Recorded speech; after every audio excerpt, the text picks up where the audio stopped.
Të kuptosh mendjen e njeriu do të thotë të kuptosh edhe shkaqet e sjelljes së tij. Në podcastin Shëndetin rend parë e mbështetur nga United Hospital, të ftuar kam një nga figurat më të spikatura në fushën e psikologjisë dhe kriminologjisë, Dita Makasqen, me karrierë të gjatë akademike dhe praktike. Ajo është angazhuar thellësisht në kërkimin shkencor mbi sjelljen deviante, viktimologjinë dhe shëndetin mendor. Dita ka përfunduar studime doktorale në psikologji kriminale dhe ka qenë pjesë e projekteve ndërkombëtare që fokusohen në parandalimin e dhunës dhe radikalizmit. E përvoja e saj e gjerë kombinuar me aftësinë për t'i shpjeguar çështjet komplekse në mënyrë të qartë dhe të kuptueshme e bën atë një zë të rëndësishëm dhe një burim të çmuar për këtë diskutim. Dhe kam nderin që të ftoj sot Dita Makasqen, përshëndetje dhe mirëseardhje. Faleminderit shumë, zoja Alfie, më vjen mirë shumë që jam këtu bashkë me ju në këtë podcast. Faleminderit shumë për ftesën. Unë i falenderoj juve që gjetët kohë për të ardhur në podcastin tonë, sepse me të vërtetë ishte një sfidë ardhja juaj këtu për shkak të kohës, punëve dhe atyre çështjeve sekondare ose minutazhës të fundit që të dilnin dhe na bënin që të shtynim podcastin sigurisht duke ju mirë kuptuar plotësisht për punën dhe angazhimin tuaj duke ju pas unike edhe në vendin tonë. Faleminderit shumë për ju. Mirë, Dita, na trego si fillim, sepse unë jam shumë kurreshtare, po besoj që edhe shikuesit tanë që ta dinë se si lindi pasioni juaj i veçantë për këtë lëmi në psikologjinë kriminale. Realisht psikologjia ka qenë pasioni im, mirë po psikologjia kriminale më vonë është për pasion më i madh dhe ende qëndron të jetë ashtu. Ky pasion ka lind nga kurreshja për të kuptuar mendjen njerëzore apo mendjen e një njeriu për të veprës kriminale apo veprës penale.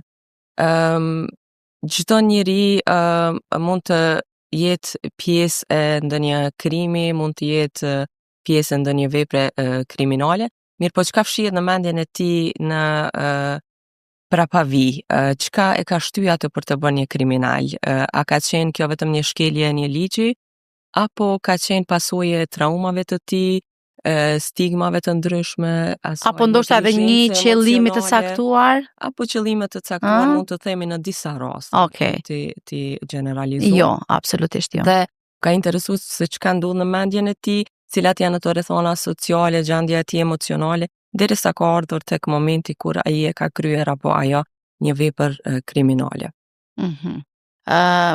Për cilën fush është me të vërtet shumë e sofistikume edhe e ndjeshme sa i përket diskutimit të kësaj teme, sepse me të vërtet çdo ditë dëgjojmë raste të ndryshme të dhunës, të kriminalitetit në vend, edhe sidomos të moshave, të grup moshave të ndryshme.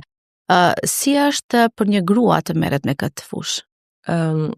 Kemi pak paragjykime dhe mund të them që jam njëra ndër të parat që bëj këtë punë, duke qenë famën.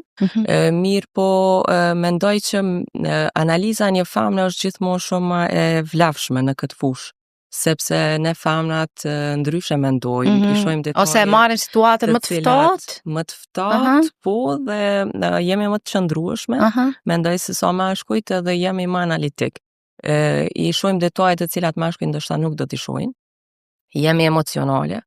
Dhe ndoshta nganjëherë mund t'i kuptojmë edhe pse kanë kryer ose ka ardhur deri në atë pikë ku mashkujt ndoshta nuk munden të shohin në këtë këndvështrim. Mirë, por kur vjen puna tek rezultati ose tek raporti përfundimtar, nuk i ndjojmë emocionet. Jo, absolut, sepse është raport në të cilën duhet të përfshihen të gjitha detajet dhe atëherë emocionet i lejmë me një anë dhe i raportojmë të gjitha gjanat në rrethonat që i kemi pa edhe në analizat tona profesionale që i kemi bë. Dita, për ta bërë një raport të tillë tek një person i cili dyshohet që ka kryer një krim të caktuar, të duhet të takosh fizikisht. Kështu, spari duhet me pas një historik të veçantë për personin në fjalë, se si ka qenë në vitet e kaluara.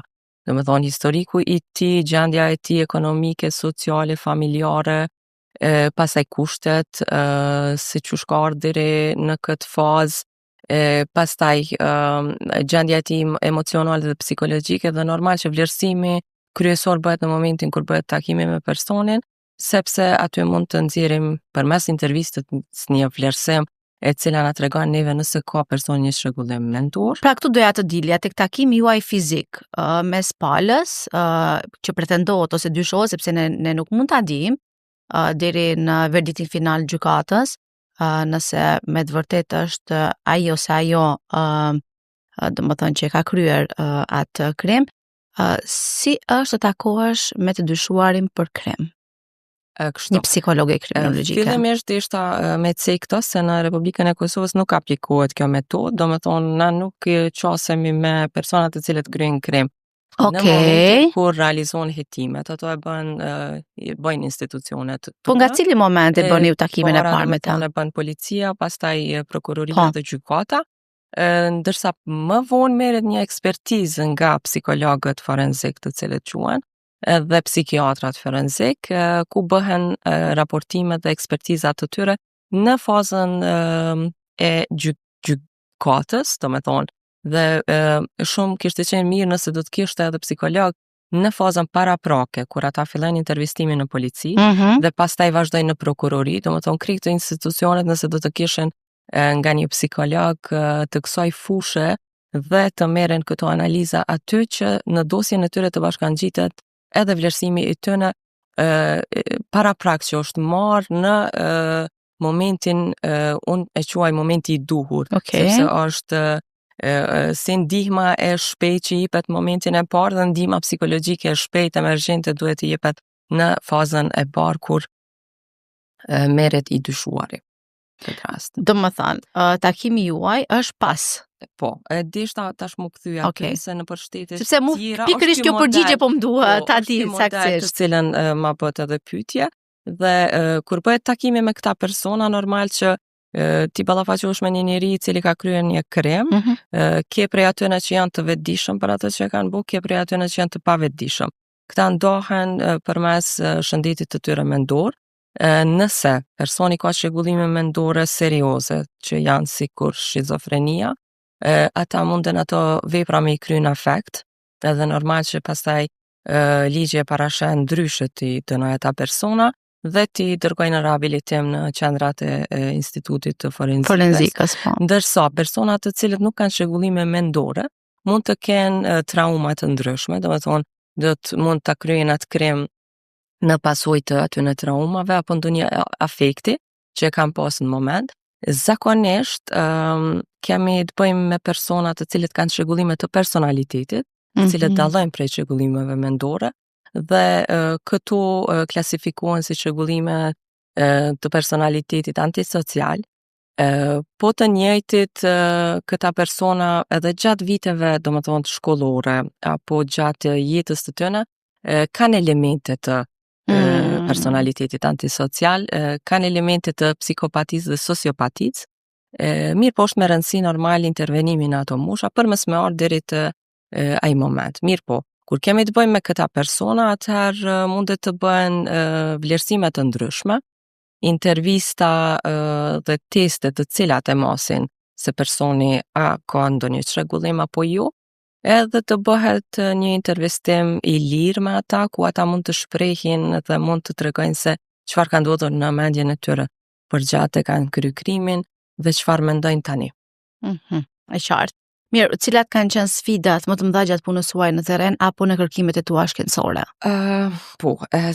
Sfidat më të mëdha gjithmonë janë sepse tek të personat apo tek të rinjët, sepse na kryesisht kemi të bëjmë me të rinjët, të cilat kryejnë vepra dhe pastaj me një farë forme dojnë me i hik asaj që mos më u dënu shumë, pastaj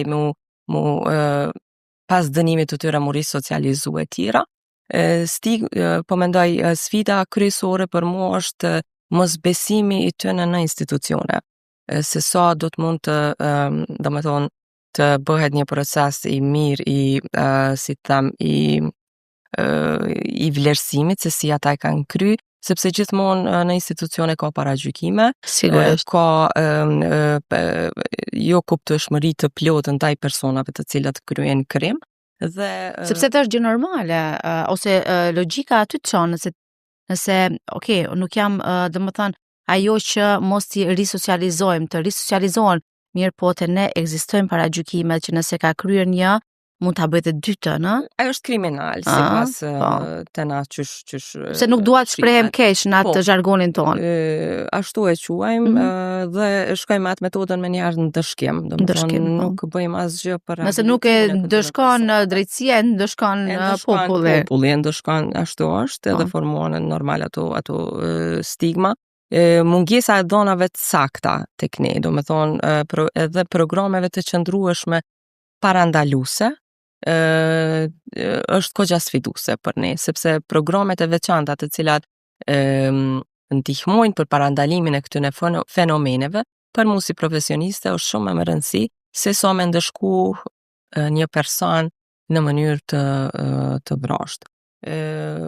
Pra dhe dhe qendra tona në Kosovë kemi qendra korrektuese, edhe jo burgje, nuk quhen burgje. Po, janë qendrat korrektuese dhe është me të vërtetë shumë e rëndësi që këto të funksionojnë në mënyrë më të mirë, të mbahen gjithmonë programe rehabilituese, po ashtu të ketë koordinim, sikur disa shtete të cilët kanë në mes shërbimeve socialeve. Po, ka dhe trajnime të ndryshme që i bën që të profilizohen në një lëmi të saktuar, që mos a kalojnë kohën në atë rreth duke ndenjur ose duke pasur mendime të ndryshme, mirë po që të merren me diçka. Që të merren me diçka dhe të kenë një aktivitet e cila ndoshta ata i rehabiliton në një formë, mund të them.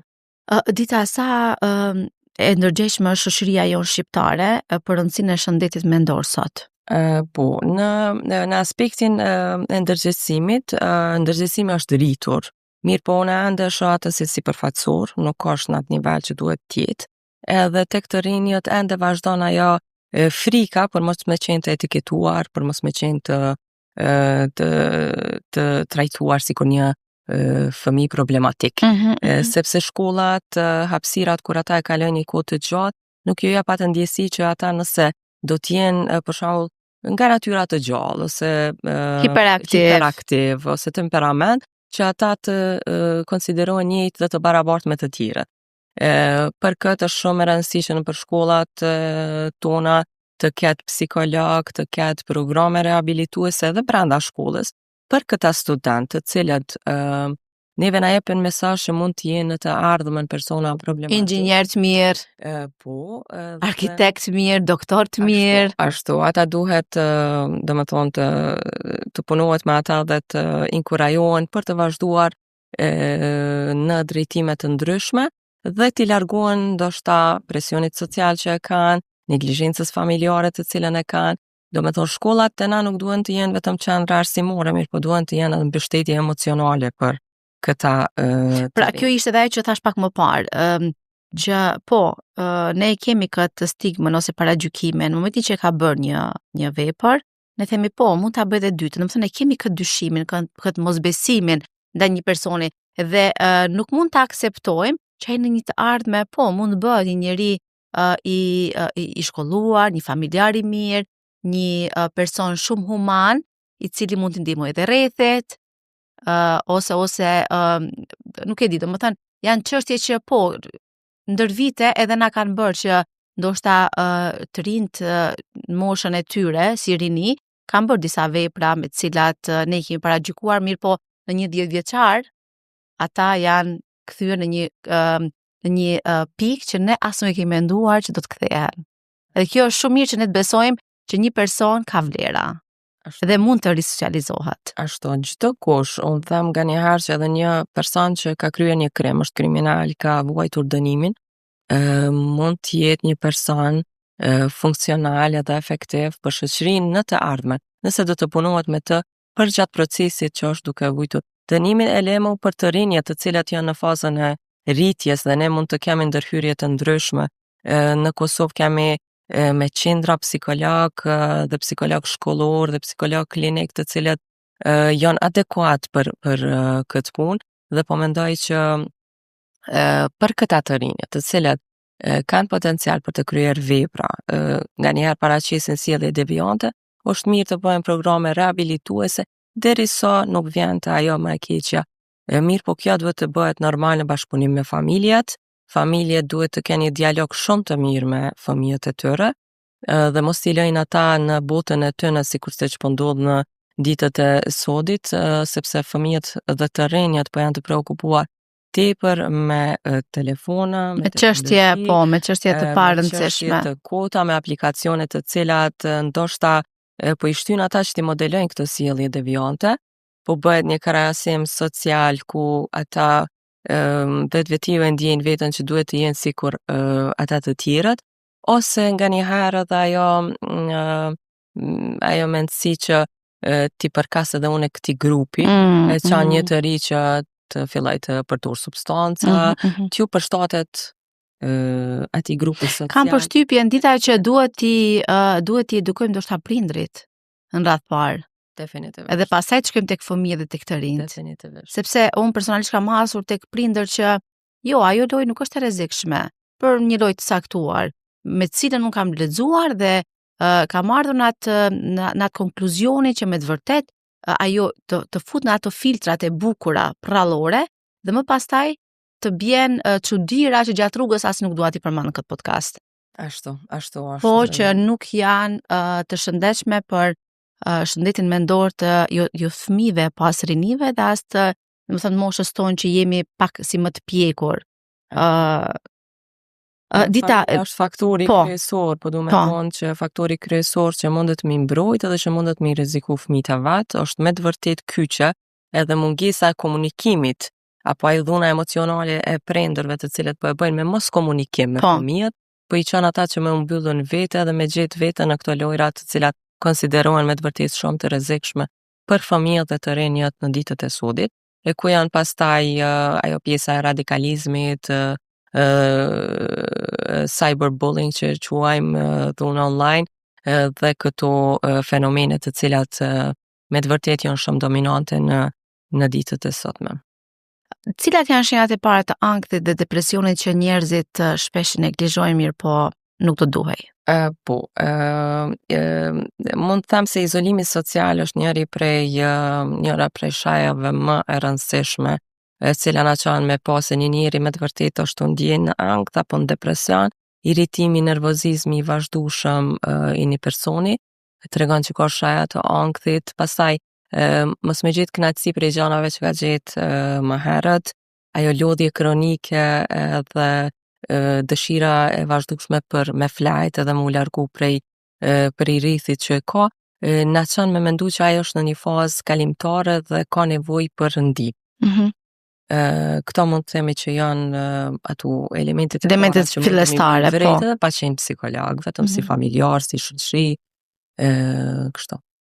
Shërimi i kësaj pjesi, i ankthit dhe depresionit, a mund bëhet pa e pasur konsultën e psikologut thjesht me rrethin ton familjar dhe shoqëror, domethënë duke i adresuar çështjet, duke komunikuar me personin, duke u munduar që ta hesh nga ajo vorbull në cilën ka hyrë, apo duhet patjetër një këshill nga psikologu? Realisht varet prej familjes, nëse familja është në gjendje që mundet me këshillu edhe mundet me qenë në një farë forme një psikolog për fëmijën apo për të. Po të gjithë nga jemi pak psikolog në vete, jemi. E kemi një specie pak më shumë. Ashtu është, jemi të prirur për me qenë psikolog edhe mu pëlqen kjo, se është me një farë forme në komunitate kemi atë mirë po varet pasaj se si e bëjmë brumin e psikologjisë. A e bëjmë mënyrën e duhur apo i shkojmë pak si anash dhe e prishim fare? Është një gabim që bëhet para gjykimet. Po, e vërtet. Ajo të qanë, po, në fund, po s'pa fund pasaj.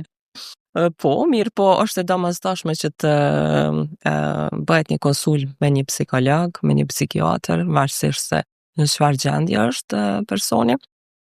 Dhe pastaj të koordinohen, domethënë, familje, psikolog dhe personi për të arritur në një rezultat të mirë, sepse këtu po do më të cek që na nuk i japim shumë rëndësi mirëqenies mendore, mirë po ajo është thelbi i mirëqenies njerëzore. Do me thonë, duhet të kemi shumë rëndësi, duhet të kemi shumë kujdes dhe të japim rëndësi konsultave me psikolog dhe me profesionistë të shëndetit mendor, në mënyrë që mos të vazhdohen pastaj ato simptome dhe problematika dhe të krijojmë një shoqëri të sigurt dhe edhe të shëndetshëm. Si ndikon stigma shoqërore në kërkimin e ndihmës profesionale? Stigma shoqërore është personat, sidomos tek të rinjët, përshot që ajo heshtje po i çon pastaj në mbyllje në veti, dhe po mundohen vetëm zgjedh ato problematikat veta dhe nuk po kërkojnë ndihmë profesionale, sepse ata nuk po dojnë mu quajt dopt apo mu quajt problematik. Është ajo egoja pak që e mban secilin, po. Është ai vetbesimi që ata nuk dojnë ndoshta ta hupin apo ta me një farë forme ta lojnë që tjerë të komentojnë për ata. Edhe kjo pastaj këto stigma po çojnë në akumulim emocione të pa menaxhuara, të cilat po janë me të vërtetë vështirë të menaxhohen dhe pastaj po vazhdon me probleme më të rënda të shëndetit mendor. Sipas jush, si të janë faktorët kryesorë që çojnë të rinj drejt sjelljeve devijuese ose kriminale? A janë këto paragjykimet? A është pushteti? Në rast parë është prapë familja. Familja jo funksionale. Familja jo funksionale është elementi i parë e cila e çon një person në pretendencë të ketë një sjellje devijuese. Pastaj është mungesa e mbështetjes emocionale, që qoftë nga familja, që nga persona që i ka përreth. Pastaj vazhdon varfëria dhe pavarësia sociale, që është një problem më i gjerë dhe i shoqërisë tonë në këtë rast. Pastaj, si që thash edhe më herët, është ai presioni i grupeve të cilat përkasim. Tek të rinjët janë grupacione të cilat këta mundohen t'ju përshtaten aty në. Tek të rriturit janë ato grupacione të cilat kanë qejf të jenë të jenë pjesë aty në grupeve tjera. Edhe unë e shoh si mungesa e identitetit është njëra prej arsyeve më të mëdha që çon një person të kryejë një krim, domethënë ai kërkimi i identitetit. Kisha pas qef më vonë mes teme diskutu edhe rreth radikalizmit, ku kjo mungesë e identitetit të rinjve i çon drejt radikalizmit, domethënë radikalizmit, ku ata dojnë me e formu një identitet për vitën e tyre, edhe një model të identitetit të tyre. Shto, këto në disa bre. E tham, dhe më thënë që familja dhe mjedisi ndikojnë tek pjesa psiqike e individëve, se i përket të bëmave tyre problematike, jo të mira, jo të shëndetshme. Po nga përvoja juaj në projekte ndërkombëtare me të cilat jeni marrë, cilat masa janë më efektive për parandalimin e radikalizmit tek të rinjt? Kështu, janë disa programe të cilat me të vërtet modele mund të them, që janë me të vërtet shumë efektive, janë modelet e ndërhyrjeve të hershme në shkolla, ku në Kosovë kemi institucione dhe organizata ndërkombëtare dhe kombëtare të cilat me të vërtet merren me këto programe të ndërhyrjes së hershme. Pastaj është monitorimi i personave të rinjeve të cilat kanë pretendencë të jenë të rrezikshëm. Dhe pastaj të bëhet një mentorim i këtyre, të klasifikohen nga të rinjët tjerë dhe të bëhet një intervenim tek të rinj, të cilat modele edhe ndërkombëtarisht janë shumë të njohura. Qasja restorative, të cilën e shoh unë shumë të mirë dhe efektive. Norvegjia në këtë qasje restaurative është me të vërtetë e shuar në botë dhe për modelin e parandalimit e jo ndëshkimit, janë të parët, të cilat me të vërtetë japin shumë rëndësi arsimimit, edukimit dhe rehabilitimit të shëndetit të mendor të rinjeve. Dhe në këtë formë bëhet një ulje me të vërtet e madhe domethënë personave të cilat munden me pas tendencë për të kryer një vepër kriminale. Izlanda është njëra prej shteteve e cila prapë parandalimin dhe jo ndëshkimin e ka një prej modeleve të shuara në botë, edhe për ndallim prej këtyre programeve tjera, në Izland bëhet një ndërhyrje ndryshe, të rinjët për shembull dërgohen në aktivitete të ndryshme kulturore, artistike, për me mujt me pas një farë arktimi ndryshe. Një ngjyrime të mundësisë. Ndoshta edhe të zbulojnë ndonjë talent që kanë ata për veti. Pastaj bëhet një ndërhyrje në përdorimin, nëse janë përdorues të narkotikëve ose të substancave tjera, dhe bëhet me një herë ndalesa. Do me thonë ata hiqen prej aty në gjanave të këqija dhe dërgohen në aktivitete të shëndosha. Atëherë ata vetvetiju fillojnë të bëhen të vetëdijshëm. E pas kanë një element shumë të mirë argëtues, me cilin secili nga ne çfarë do gjendje të mirë keqe qofshim, nëse na lëshohet një muzikë ose një valle, definitivisht. Më thënë, ne nuk jemi më vetvetja. Ashtu. Në thojza, sepse ka pa i hormoni lumturisë edhe ti pastaj je në ato fazat më të mira të mundshme të. Mendon të bësh më mirë, nuk mendon të bësh diçka. Do të thënë je në një rreth me pozitivitet. Ashtu. Që ka shumë rëndësi. Mendoj që këto modele kishin qenë shumë mirë të aplikohen edhe tek ne në Kosovë. Shumë. Ne nuk po kërkojmë mu shpik diçka e re, vetëm të miren këto modele, të adaptohen dhe të domethënë të përdoren këtu tek ne. Mirë, po shumë është me rëndësi sepse në këto shtete që i përmenda, këtu Bashkangjitë, Norvegjia, Islanda, Holanda, Gjermaninë, të cilat me të vërtetë punojnë në këtë drejtim, ata të gjithë kanë një bashkëpunim shumë të mirë, familje, polici, shërbime sociale dhe shkolla. Dhe të gjitha këto ta quajmë organe, organe, ashtu bashkëpunojnë për me intervenu tek të rinjët. Kështu që kisha pas qef shumë që edhe tani në shtetin tonë të bëhet një bashkëpunim i tillë multidisciplinar, e cila me të vërtetë kishte më qenë efektive për parandalimin e sjelljeve kriminale ose agresive, juvenil, sidomos tek të miturit. Mirë, këtë mund ta bëjmë adresim është publik, kështu që mund ta bëjmë edhe përmes këtij podcasti, një adresim shumë i mirë për gjitha organet që e dëgjojnë këtë pjesë dhe e vendosin këtë projekt në letër, po këtë projekt mund ta vendosni dhe ju, sepse jeni e fushës dhe mund ta adresoni aty ku duhet për ta bërë pjesë e punës edhe e shtetit tonë, që me të vërtetë që ka shumë e mirë. Sa i përhapur është fenomeni i dhunës në marrëdhëniet intime dhe çfarë mund të bëjmë realisht për ta reduktuar atë? Është më e përhapur se sa që mendojmë. Me të vërtetë veçanërisht tek moshat më të reja, mund të them, edhe shpesh normalizohen fenomene si xhelozia, si kontrolli edhe presioni emocional, edhe kjo pastaj të shtyt edhe të bjerë deri në atë fazë ku mund të kryhet një presion apo një dhunë, qoftë ekonomike, qoftë psiqike, qoftë fizike, dhe edukimi për marrëdhënie të shëndetshme tek shteti jonë është me të vërtetë urgjent, për të pas një shoqëri më të sigurt, për të pas këta fëmijë të cilët po i emërojmë gjatë këta të rinj, për të pasur prindër më të shëndosh. Ne kemi pasur fatkeqësisht viteve të fundit një mori vrasjesh sa i përket brenda çiftit. Edhe kjo është për keqardhje, kjo është për, domethënë nuk gjej terma më dëshpërues, që të gjithë ata që e kanë një marrëdhënie në çift të shëndetshme ose jo, domethënë ta ruajnë njëri tjetrin edhe përmes ndarjes. Mirë, po jo përmes dhunës.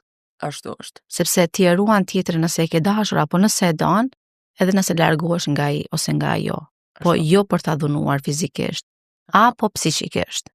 Domethënë do të ishte elementi i fundit që do ta mendonim një gjë tillë, edhe pse viteve të fundit në vendin ton fatkeqësisht ka ndodhur vrasje, për cilat nuk do doja që ti merrim si shembuj dhe as të diskutorim këtë podcast. Dita, çfarë këshillash do t'ju jepni të prindërve për të vëzhguar më mirë qenien emocionale të fëmijëve të tyre, dhe pas kësaj përgjigje do të shkoj tek dy pyetje që na e kanë dërguar shikuesit tanë.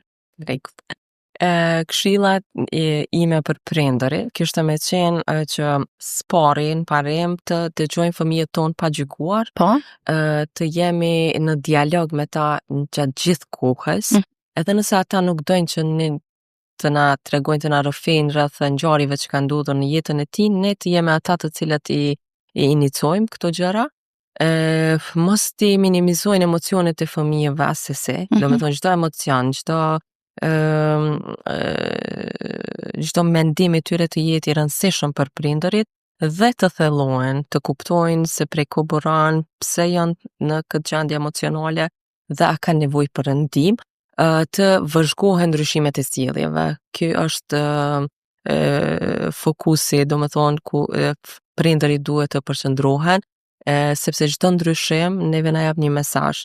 Nuk mund të ndryshoj fëmiu vetvetiu pa pasur një prapavi të saj, andaj të bisedohet në forma të ndryshme. Nëse nuk mundeni të keni qasje tek fëmijët e juaj, atëherë të bisedohet me mësuesin, mësimdhënësit të cilët i shohin fëmijët shumë më shumë se sa prindërit nganjëherë. Edhe kjo është shumë e vërtetë. Po, sepse po është një orar shumë i gjatë i mësimit, i mësimit.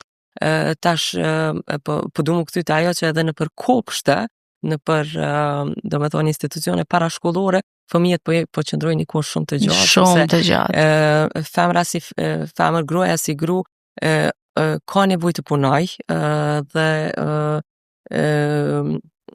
pavarësisht asaj që është e lidhur emocionalisht, po dhe baballarët janë të lidhur, po ne jemi pak më empatike në atë pjesë me fëmijët. Kemi një atashim. E kemi. Cilën e vlerësojmë shumë edhe nuk e di si popull jemi shumë të lidhur me fëmijët tonë. Nënat tona janë me të vërtet heroina dhe më të mirat në krejt botën. Përshëndes gjitha nënat shqiptare. Gjithashtu. Edhe i uraj të gjithave shëndet edhe kujdes të mirë për fëmijët e tyre. Po të bëjmë më shumë për fëmijët tonë, të bëhem edhe psikolog, edhe mësimdhënës, edhe policë nganjëherë. Gjitha rolet i kemi. Edhe roje. Dikush më pak e dikush më shumë, po të gjitha po besoj që i kemi dita. Mirë, po më e rëndësishme është të krijojmë një dialog të sigurt për fëmin, ku ndjehet me të vërtetë emocionalisht të sigurt edhe mund të shprehet në çdo formë me prindin. Unë kam faktikisht pas kam 3 pyetje. Si ndikon përdorimi i rrjeteve sociale në shëndetin mendor dhe sjelljet devijuese të rinjve? Domethënë, këtë hall e kanë të gjithë prindrit dhe doja që të na jepsh një përgjigje. Me të vërtetë, rrjetet sociale po kanë ndikim të dyfisht. Njëra është që ato japin informata shumë për fëmijët dhe të rinjt dhe ata kanë nevojë të kenë qasje për me marrë informata. Mirë, po nga ana tjetër, ato krijojnë një krahasim të vazhdueshëm me persona të cilët i shohin në rrjetet sociale. Ato japin një presion social, edhe një izolim emocional të fëmijët, të cilët nuk ndjehen njëjtë sikur ata, kur bëhet ai krahasimi, formohen komplekse të ndryshme ku ata ndjehen inferior dhe pastaj mbyllen në veti. Sugjerimi im për këtë kishte qenë që të jemi, si që thash edhe më herët, ti kontrollojmë fëmijët tonë, me çka po merren. Nëse na ju kemi jap si shembull kështu një aplikacion YouTube, e kemi të hapur YouTube apo YouTube Kids. Cilat video, cilat reels, short reels është i këshyr fëmija jonë. Më thonë të kemi çdo minut një kontroll për të cilat rrjete edhe aplikacione po ka fëmija qasje. Mos t'i lejojmë të luajnë lojra të cilat mund të jenë të rrezikshme, sikur që janë lojna të ndryshme për fëmijë, që po i rrezikojnë me të vërtetë fëmijët tonë. Mos t'i lejojmë ata që të përdorin aplikacione sikur janë TikToku, Snapchat, të cilët i përdorin më shumë se që i përdorin telefonatat apo mesazhet me prindërit e tyre. Mos t'i lejojmë që ata të jenë aktiv gjatë gjithë kohës. Mos t'i lejojmë që ata të ta kalojnë jetën e tyre apo rinin e tyre në rrjete sociale. Ata kanë nevojë të socializohen. Ti i inkurajojmë ata të marrin pjesë në klube të ndryshme, në aktivitete ndryshme.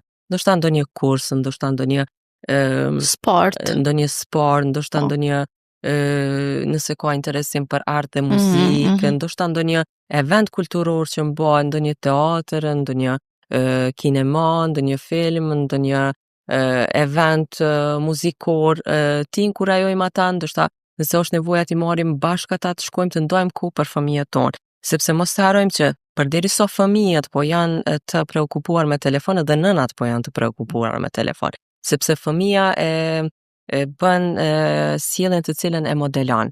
Nganjëherë një fjalë që ja them me fëmijës nuk i lë shumë përshtypje se sa ajo që na e bëjmë. Edhe ai po na merr model neve. Nëse na do ta marrim një libër, do ta hapim dhe do ta lexojmë, atëherë dhe fëmiu do të shkon dhe t'i merr ato librat e veta që i ka me figura dhe do të munduhet. Do ta bëjë njëjtën gjë, po. Një i ri, se do të thotë që okej, nana jame ose babi jam po lexon një libër, domethënë edhe ona është mirë me hap me lexuar një libër. Të lëjmë kësi targete, të bëjmë një plan program për atë pjesën kohën kur fëmia është jashtë shkollës dhe normal që këto t'i përcjellim. Po sa po kanë prind kohë mi përcjell këto, ajo diskutohet. Më kujtove një sekuencë nga jeta ime me 2 fëmijët e mi të vegjël dita, nuk kam çfarë pa e thonë sepse është domethënë u bë pak si për humor, edhe ndërkohë isha me telefon dorë duke e kthyer një përgjigje. Domethënë isha jashtë orarit punës, mirë po ktheja një përgjigje. Edhe më thot vajza, thot mami, thot pse thot ti me telefon e mu jo? Domethënë bashkë kjo pyetja ishte. Thash me mam, tash un po punoj. Edhe unë tha po punoj. Wow.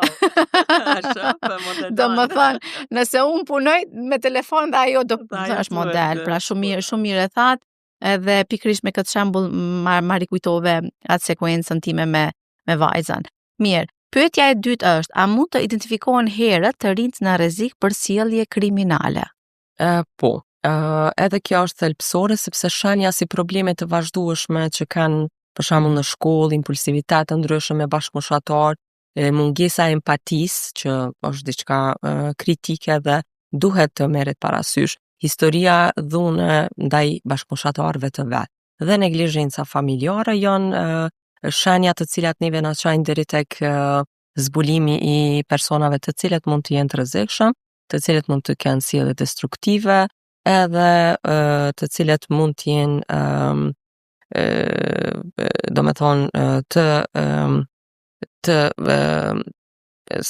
të kryejnë vepra kriminale në të ardhmen.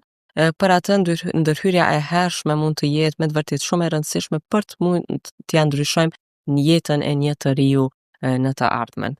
Sakt. Tani shkem tek pyetja e fundit nga shikuesit, sepse unë mendova që janë 2, po që kanë 3.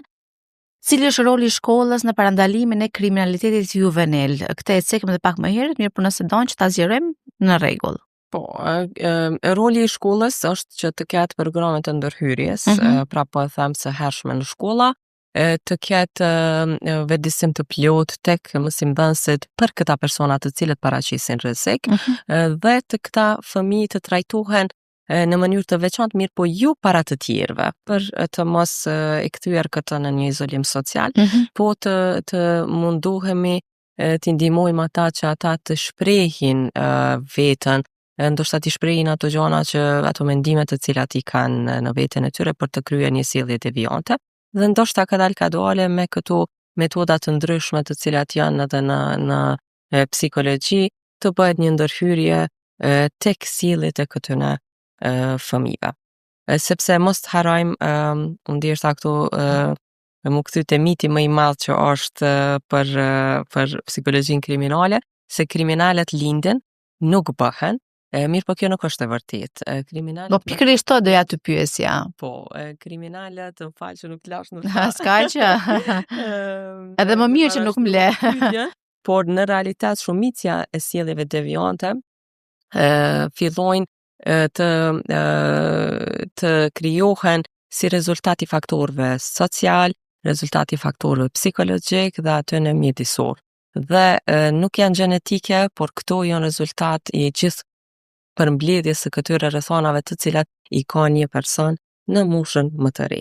Pra ka shumë të bëjë rreti, familja edhe vendi ku vepron, qoftë i riu, po Zot na ruaj edhe ndonjë fëmijë, domethënë, mund të ketë sjellje agresive ose që mund ta çojë pa qëllim, pa dashje në një vepër që nuk është i vetëdijshëm për çfarë ka bërë.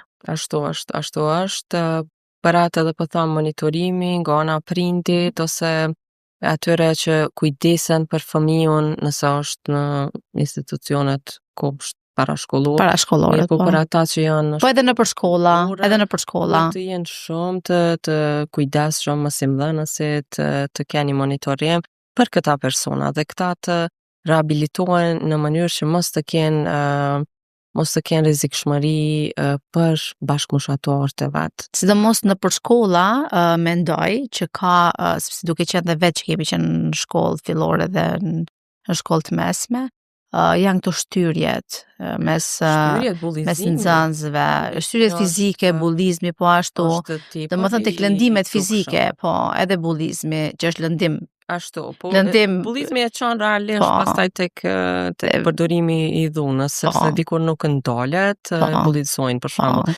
njërin në klasë dhe pastaj ndodh ajo më e keqja që ndoshta ai person që po bullizohet mund të më u kthyë edhe e me përdor dhunë ndaj këtyre tjerëve. Andaj duhet të monitorohet vazhdimisht nga ana e mësimdhënësit, gjendja e studentëve, nxënësve të vet dhe ta kenë një qasje ndryshe, një qasje si një psikolog, si një nën. Edhe pse sot e kam përshtypjen që shumë prindër punojnë me fëmijë nga pjesa e termit bullizëm. Domethënë shumë prindër punojnë që ti thojnë fëmijëve tyre që nëse ti e ke veshur kot fusan nuk do të thotë që edhe vajza tjetër duhet ta veshi, kështu që kujdes, mos i thuaj, ajo është bukur veshur, ose sa i përket veshjes, po edhe sa i përket ushqimit, shumë prindër me sa shoh, domethënë mundohen që për fat sos shoqyr që i kemi në përshkolla dhe kuzhinën. Flas për kryeqytet. Edhe në përkomuna nuk e di, jo në përkomuna jo, në përkomuna tjera jo, mirë po në kryeqytet për fat mirë është dhe kuzhina në për disa shkolla fillore. Dhe kjo është mirë për shkak që mos marrin ushqim nga shtëpia, dikush merr një frut që ndoshta një tjetër e lakmon, dikush merr një byrek që ndoshta tjetri nuk e ka, e merr një tost, kështu që të gjithë involvohen në kuzhinën e shkollës dhe ushqejnë po aty. Pavarësisht e hëngri se hëngri, mirë po janë të gjithë një zëri sa i përket asaj pjese, edhe domethënë edhe anëve tjera, domethënë që prindrit e shoh që mundohen që të ikin fjalës bullizëm edhe mundohen që të edukojnë fëmijët e tyre që mos ta përdorin atë pjesë. Edhe pse fëmijët normalisht e bëjnë pa vetdije, ata nuk e dinë ç'do të thotë bullizëm, ata nuk e dinë ç'do të thotë të bësh një krahasim mes një fëmije dhe vetes apo një fëmije dhe një fëmije tjetër. Kështu që janë fjalë ose veprimet paqëllimshme. Ashtu, mirë po, siç e tha, janë me të vërtetë vetëdijshëm prindërit, unë po shoh, sepse bullizmi më herët nuk ka qenë as nuk ka kaluar si terminologji. Sakt. Këto viteve të fundit kemi filluar që ta po. Kemi filluar dhe jo vetëm në përshkolla. Po, edhe mirë kemi bërë që kemi filluar. Përgjithësi është bërë një vetëdijsim, për shembull edhe për vendet e punës që po duhet me cek, sepse të na është tepër e dukshme kjo, edhe nuk shihet si bullizëm, vetëm si një gjë normale që dikujt mundet me i thonë një fjalë dhe mos më konsideru si bullizëm. Pastaj po do më këty prap te kjo bullizmi online, cyberbullying që unë punoj realisht në këtë fushë dhe është me të vërtetë shumë e dukshme tek ne. Mirë po në momentin që e lanti fëmijën me pas qasje dhe nuk e edukon ato se cilat janë ato elemente që mundet me identifiku që dikush po e bullizon ose dikush po e keq përdor në një format, në një fotografi të fëmijës tonë, atëherë do të vije tek më e keqja ndoshta që të jetë një viktime një dhune online e cila konsiderohet dhunë dhe mund të ketë pasoja shumë të rënda, sepse ata fëmijë një ditë të rriten, kryesisht tek vajzat, më herët ku mbaj trajnime rreth sigurisë të vajzave në ditët në jetën e përditshme dhe aty kom has tek të reja të cilat e përdorin për shembull aplikacionin Snapchat 24 orë thuajse. Edhe i shpërndojnë lokacionin, fotografi, pa pikën e frikës, edhe në momentin që ti thu që këto të gjitha mund të keq përdoren nga dikush, mos shpërdoni informata të cilat janë rreth jetës juaj, rreth se ku jetoni, se ku shkoni, ku udhtoni, çka bëni, aty në duk shumë interesante dhe shumë e pakapshme kjo. E marrni si normale. Normale, sipas atyre. Edhe e kom pa që me të vërtet po vetëdijsohen kur ti po ju tregon që ato munden me paraqit rrezik. Kështu që prapë ftoj familjar. A kemi raste të dhunës online në Kosovë? Po, realisht e kemi pas një rast, ku s'po du me hinë shumë detaje. Jo, në detaje jo, po kështu si përfaqësisht. Afërmi, ku e kemi pas një platformë, një faqe të hapur në si një grup, ku aty janë shpërndar fotot pornografike të vajzave. Të reja. Dhe këto janë bu pa pëlqimin e tyre normal. Edhe këto fotografi dhe video janë postuar gjatë gjithë kohës dhe ka pas komente të ndryshme. Mirë po, faleminderit institucioneve policisë të Kosovës, krimeve kibernetike që e kanë shpalos këtë faqe, administratorin dhe tani është në procedura gjyqësore. Me sa e di, ka qenë prokuroria e shtetit cila ka vendosur që të vazhdohen këto procedura për administratorin dhe personave tjerë të cilët kanë qenë të inkuadruar, por edhe është bërë në atë kohë një ftesë për të gjitha vajzat të cilat e kanë pas aty një fotografi në video, se kanë pa emrin e tyre që qarkullon, të vinë dhe të japin deklarat për atë që në mënyrë të ndëshkohet personi në fjalë ashtu siç edhe e meriton. Për këtë edhe kemi kësi platformat të cilat ndoshta i rrezikojnë vajzat, djemtë po një ashtu mundën me qenë viktim, dhe duhet kemi shumë kujdes ti raportojmë këto raste në policinë e Kosovës, numrin 192, dhe mos të lejmë hapësirë që kjo të ndodhë dikujt tjetër. Ose hapësirë që mos bëhet vonë për ndëshkimin e personit, po. Sepse mund të kemi raste kur një vajzë në momentin që i sheh këto ose dikush tjetër e bullizon për shkak se ajo ka qenë shpërndar në platforma të ndryshme, ajo mund të përfundojë edhe me vetën tim, me suicid, me vetvrasje, në momentet kur nuk mundet më të ballafaqohet me atë turp se çfarë ka ndodhur tek ajo. Kështu që duhet të kemi tepër kujdes për bullizmin dhe dhunën online, e cila është bërë tepër aktuale edhe virale në ditët e sodit. Si mund të ndërtojmë një komunitet që promovon siguri, empati dhe shëndet mendor? Shëndet të mirë mendor. Ne këtë komunitet mundemi me ndërtu nëse me të vërtet do të investojmë në shëndetin mendor, dhe do të kemi këto si prioritet gjithmonë, mirëqenien mendore. Pastaj të kemi programe të cilat bëjnë një farë edukimi emocional, edukim të inteligjencës emocionale, të ketë programe të veçanta për shkolla, në për programe televizive, në për platforma të ndryshme online, ku të gjithë ne do të edukohemi emocionalisht. Atëherë duhemi të kemë dialog dhe solidaritet, pa dyshim, dhe mos harrojmë që siguria nuk krijohet me frikë, me ndëshkim, por ajo krijohet vetëm me besim edhe përfshirje sociale. Kështu që të mundohemi të bëjmë një shoqëri më të sigurt dhe më të ngritim besueshmërinë dhe të jemi transparent, kështu. Faleminderit shumë që gjetët kohën për të ardhur dhe për të shpalosur gjitha informacionet shumë të spikatura në këtë fushë dhe këtë lëmit veçantë që ju keni përzgjedhur. Dhe unë të uroj shumë sukses në karrierë. Faleminderit shumë për ftesën që ma keni bërë, për mundësinë që ma keni japë, për me mujt me tregu se si funksionon ky profesion, edhe të jap disa mesazhe njerëzve të cilët na përcjellin në këtë podcast. Faleminderit shumë.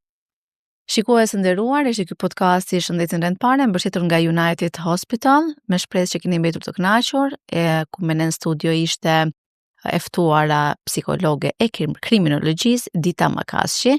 Ne ju urojmë një ditë të mbar dhe do të shihemi sërish në podcast të tjerë. Mirëmbëjtje.